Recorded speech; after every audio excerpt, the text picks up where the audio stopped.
So, ladies and gentlemen, my next guest is a rapper. His name is Locksmith, and when I was looking for Kimia to connect me with some really cool, awesome people that I may or may not have known, this is one of the people that she spoke extremely highly of, and I was like, you know what, Kimia, if you think this person is an awesome person, then I have no doubt that he is. And after doing some research, I definitely do agree, which is why I wanted to make sure that he's part of this live stream. And I believe that he's actually here right now. I'm just going to ask him to turn his camera sideways because right now he is horizontal. So we're going to move him like this before we bring him on board. And he's going to come back in a second.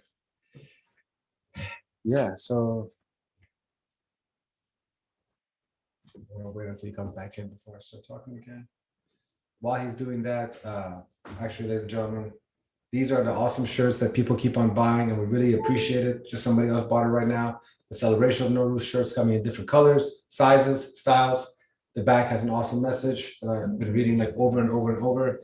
But I don't mind repeating it over because that's the entire mission of this program. It's in support of love, family, life, unity, growth, culture, music, art, dance, and history.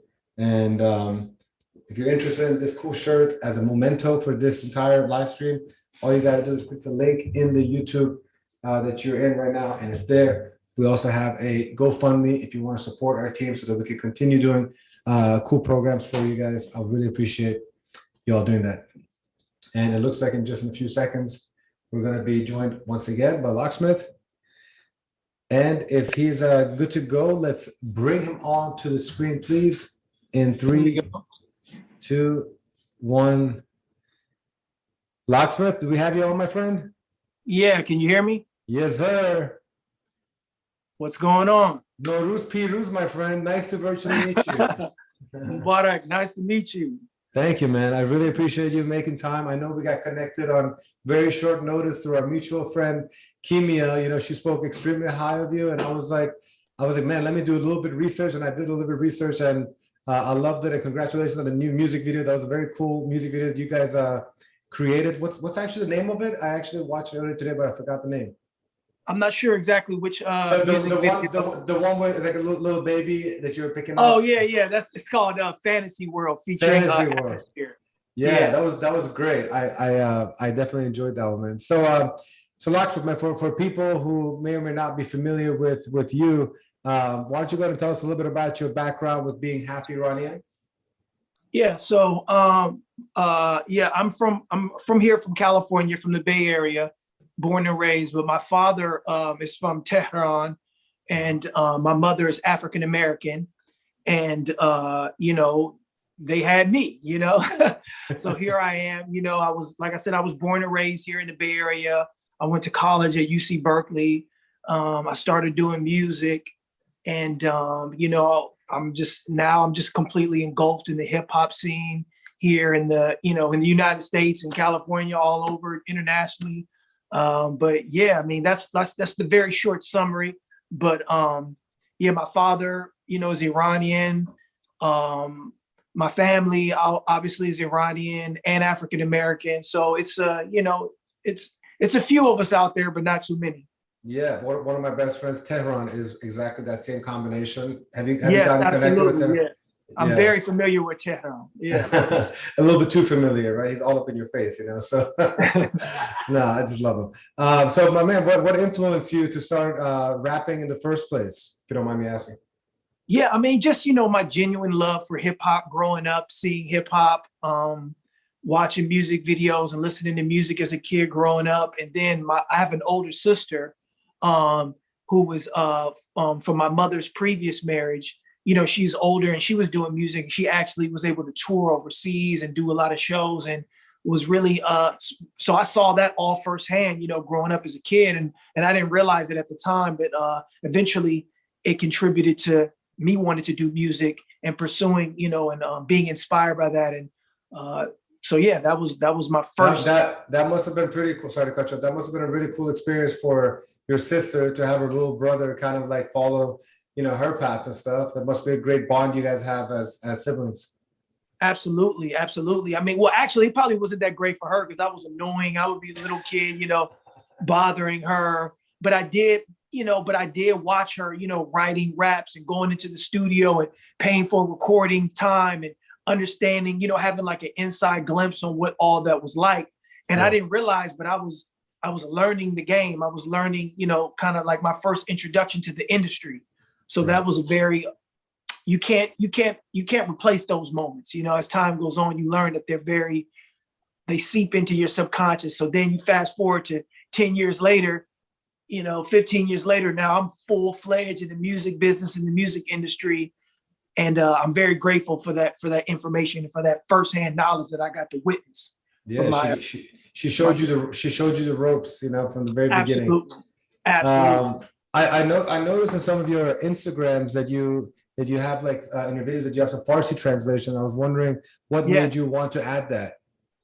So there's an interesting story. So I wanted to, because for one, I always had Persian or Farsi speaking fans and people that would message me. They would like, they couldn't understand, or like, could you translate this? So I don't, I'm not very fluent in Farsi like that. But what I did is I said, you know what, I'm going to take the time, because I actually had a few fans that were like, hey, let me translate it for you. Let me do that for you. So I said, you know what, I think that would be a good idea. So I tried it with one video and people really enjoyed it. A lot of Persian pages, a lot of Farsi speaking pages on Instagram and Facebook start sharing it. And I was like, oh, that's really cool, because I wanted to reach that audience to where they can understand exactly what I said. Sometimes as I've gotten on, the translations have gotten better. The first one, it wasn't the best translation. And then I also had a friend of mine in Iran, Puya is his name. He's a fan, and he reached out. He said, "Yo, Lock, man, I can translate it really well for you." So I had to transcribe all my lyrics down in English and send it to him, and he did a much better job translating the Farsi. And everybody seems to really like it when I do that. That's a true fan right there for doing that. So yeah, I mean, nice little shout out to Puya there. Puya, yeah, man, because it's a lot of, you're talking about full song. There's a lot of lyrics. And then there's one time, the last song that I did it with, I was featuring another artist. He's Pakistani. And so he had his lyrics translated to the Urdu, and I had mine translated to Farsi. So mine was for the Farsi speaking fans, and his was for the Urdu speaking fans. So it was really cool. So both groups got to, enjoy that. That's beautiful, man. So I'm kind of curious now that we kind of talked about the Farsi caption and stuff. Can you kind of tell us about how being raised half Iranian and whether it was, whether it influenced you in any way with your music? Absolutely. It influenced, well, my story was growing up. I was predominantly raised around the African-American community because that's just, what it was like in the Bay Area in California, in the neighborhood that I grew in. And I didn't have that many relatives, maybe like one or two relatives, cousins that, they came to visit or was around us.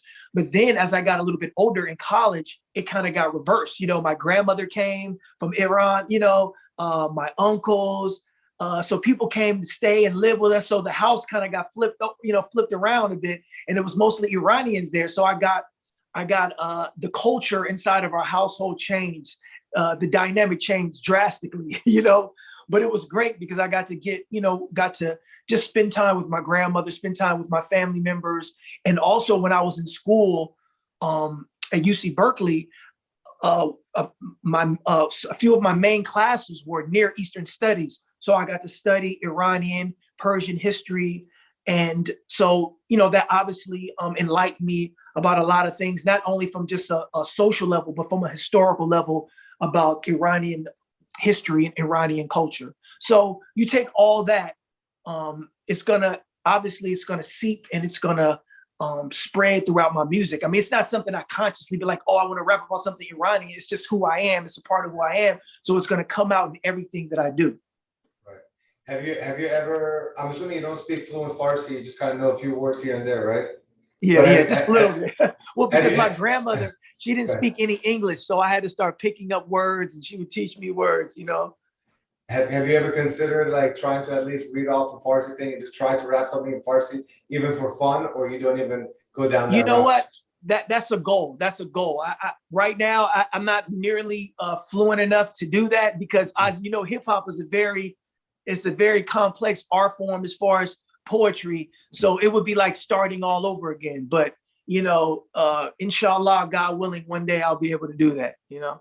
Nice. Well, going back to what you just mentioned about your grandmother and how you have memories of them being in the household. Do you remember spending Nowruz with your Persian side of the family at any point, or? Oh yeah, absolutely. Because my grandmother, she would stay. You know, my grandmother, when I was living at home with my parents in college, I think she stayed with us for a few years. You know, she came because she hadn't visited. She had never been here. So she, you know, she set up shop and stayed for a while. And then my uncle. So yeah, we would have nothing like too major, but we would have, you know, she cooked every day. So it wasn't like anything different. You know? Every day was Nowruz. Every day, exactly. Every day was just lots of food and kebab and fruit and tadik and just all this, you know, it was always a lot, but yeah, it was a special time. And, you know, I hope to visit her, you know, because she's getting older now. So I hope to visit her soon. Very cool, man. Well, you know, one of the main things that I'm trying to do with, you know, Unite and Conquer and, you know, I have this Awesome People podcast. It's literally called Awesome People. And, you know, what I want to do is continue to shine a bright light on Persians and hyphenated Persians, you know, whether it's Persian from, you know, Persian Swedish or Persian whatever, or half Persian, half anything else, you know, and it's so great to like meet people that, you know, have such diverse backgrounds, everybody and anybody, you know, everybody has a great story to tell. And, you know, I'm glad that Kimia just connected us. This was just a little short and sweet little introduction, and I hope that I get to continue, you know, studying more about your music and getting to know you. And hopefully next time around, we'll have you for a more lengthy discussion. But I just wanted to, you know, have you here for a little bit so I get to know you a little better. And if you have a message to the Persian community around the world on this Nowruz day, feel free to take the virtual stage or the virtual mic and share it with them. Yeah, I just want to say Happy New Year to everyone. You know, God bless, stay safe, be grateful, be thankful for everything that you have. And, you know, if you have some time, check out Locksmith. You know, my website is iamlock.com.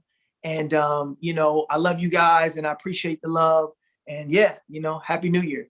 Thank you. And yeah, so on Instagram, I believe it was just Locksmith, right? So they can find you. Yeah, you can just Google Locksmith rapper and all that stuff will pop up. Well, great, man. Well, listen, the little hangout was short and sweet over here, but I really appreciate you taking time out of your Sunday afternoon and joining us, and look forward to, like I said, listening to more of your work. If it's anything like the latest music video that came out, I have no doubt there's a lot more great stuff once I scroll down your timeline after I recover from this 24-hour live stream. So for sure. But congratulations on getting it to this point, and I know that you want to reach a lot higher. So we're in your corner, we're rooting for you, and I have no doubt that we can unite and conquer together. So bless up and be well, and hopefully we'll see you soon, man. Likewise, man. Take care. Happy New Year. Thank you, brother. Have a good night. All right. And so I really appreciate Locksmith making time coming on over here. And, you know, now we can actually transition to the lovely lady that connected us, and that is Kimia. Once again, she's joining us. She was here earlier singing.